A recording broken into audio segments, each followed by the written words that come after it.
ओम हिरण्यवर्णाम हरिणीं सुणरस्रजां चंद्रां हिरण्मयी लक्ष्मी जातवेदो आवह। हाथ जोड़िए, लक्ष्मी जी को प्रणाम करो। मैं प्रार्थना करता हूं मां से वो आपके घर में बस जाएं, मन में, बुद्धि में, आपके हाथों में उलीचते रहें आप, इतना आ जाएं वो हाथों में, उलीचते रहें आप, आपके मन में बस जाएं। उसका एक मंत्र है, इतनी आ जाएंगी, उलीचते रहोगे। हाथ जोड़कर बोलो, महालक्ष्मी महालक्ष्मी नमस्तुभ्यं नमस्तुभ्यं सुरेश्वरी हरिप्रिये नमस्तुभ्यं नमस्तुभ्यं दयानिधे ह्रीं ह्रीं लक्ष्मै नमः। इस बीज मंत्र के साथ लक्ष्मी जी का आह्वान करो। शर्त के साथ, हम दुरुपयोग नहीं करेंगे, अभिमानी नहीं बनेंगे, दुराचार नहीं करेंगे, व्यसन नहीं करेंगे, हम मद्यपान नहीं करेंगे, इससे दूसरे को अपने अधीन नहीं बनाएंगे, दुराचार नहीं करेंगे, हम बांटेंगे, तुझे सार्थक करेंगे। लक्ष्मी जी हमेशा आ जाती है, हर पल के लिए। इसे लक्ष्मी जी जब आई तो सब विचार करने लगे, अब ये किन के हिस्से में आएंगी। क्रम तो ये कहता है देवताओं के हिस्से में आनी, दैत्यों के हिस्से में आनी चाहिए। जो एक प्रकार का संधि पत्र था, उसमें अब जो लक्ष्मी जी निकली हैं वो देवताओं को नहीं, दैत्यों को मिलनी चाहिए। दैत्यों ने प्रार्थना की, मां हमारा हिस्से, आप हमारा हिस्सा हैं, क्रम से आप हमारे हिस्से में आई हैं। मूर्ख लोग माता पिता को बांट लेते हैं, कुछ दिन पिताजी यहां रहेंगे, मां वहां रहेगी, बूढ़ों को बांट लेते हैं।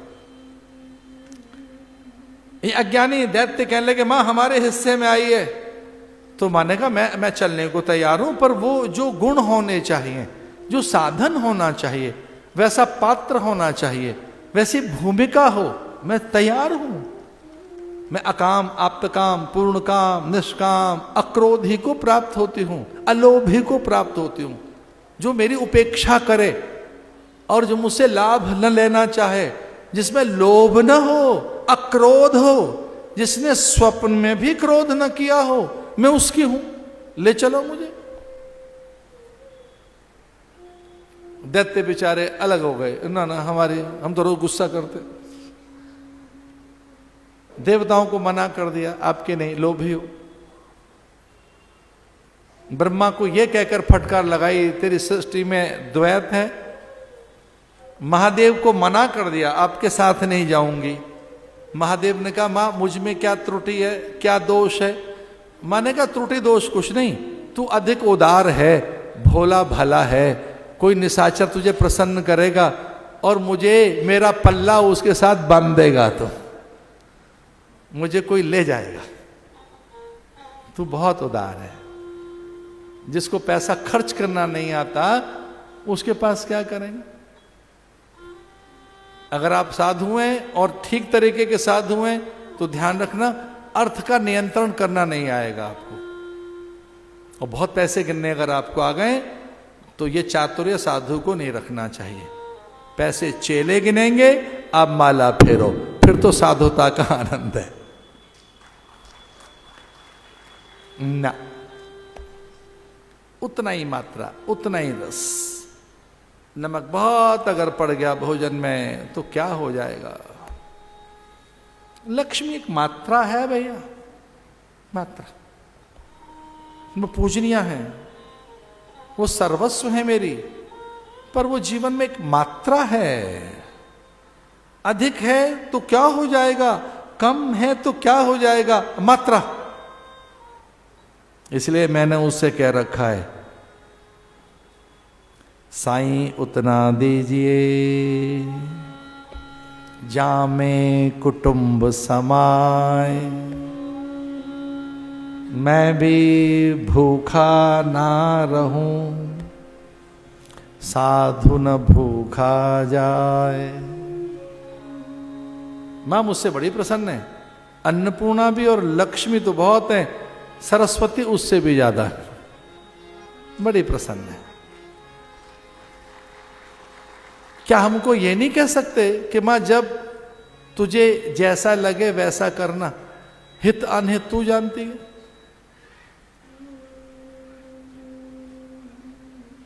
उस पर भरोसा करके देखो, वो कभी आपका साथ नहीं छोड़ेंगे।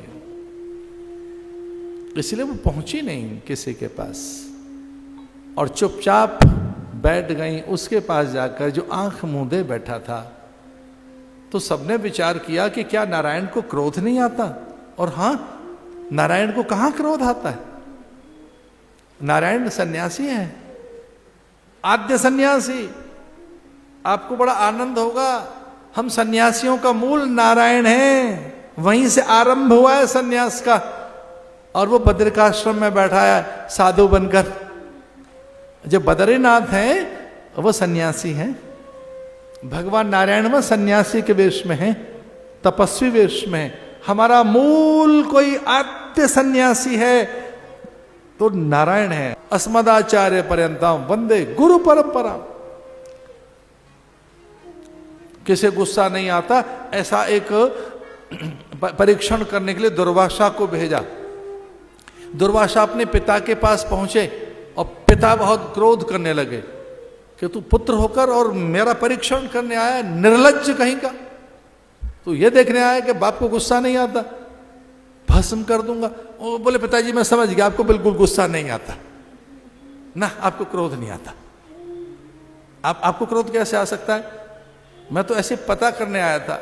अब गुस्से में पिताजी कह रहे हैं भस्म कर दूंगा, अभी गुस्सा ही तो हुआ। महादेव के पास पहुंचे तो महादेव को लगा अगर मैंने क्रोध नहीं किया होता तो भस्म कैसे करता मैं काम को, सृष्टि को। ये संहार कैसे होगा? संहार तो बिना क्रोध के हो ही नहीं सकता। इसलिए भगवान ने कहा तृतीय नेत्र में किंचित कंपन हो तो पूरी धरती पर प्रलय के बीज बो देती हैं मेरी आंखें। धरा अंबर अग्नि जलवायु वाष्प का कण बन जाते हैं, फिर कोई देव धनुष मनुष्य धरती पर नहीं रहता। अरे मूर्ख निकल यहां से। इससे पूर्व में कि मेरे नेत्र में, तृतीय नेत्र में और किसी नेत्र में कंपन पैदा हो, मेरी जरा सी भवें टेढ़ी हो जाएं तो महाप्रलय होती है। तू जानता नहीं, तांडव करने के लिए मुझे क्रोध ही उकसाता है। भाग लिए वहां से दुर्वासा और पहुंचे भगवान के पास। नारायण उकसाया बहुत नारायण को, आंखें नहीं खोली भगवान ने। और जब आंखें नहीं खोली तो दौड़कर उनकी छाती पर लात मारी। भगवान नारायण के छाती पर पद प्रहार किया और जैसे ही जोर से प्रहार किया तो भगवान उठकर बैठे और दुर्वासा के चरण चूमने लगे, ये कहकर कि मेरा वक्षस्थल वज्र जैसा कठोर। अरे ब्राह्मण, तेरे कोमल चरण हैं, चोट तो नहीं लगी? जो ब्राह्मण के चरण चूम रहा है विष्णु, ये कहकर कि हे देव आप भूपति हैं, भूदेव हैं, धरती के देवता आप ही तो हैं, इसलिए हे भूदेव आपके चरणों को कष्ट तो नहीं हुआ, चोट तो नहीं लगी? चूमने लगे चल।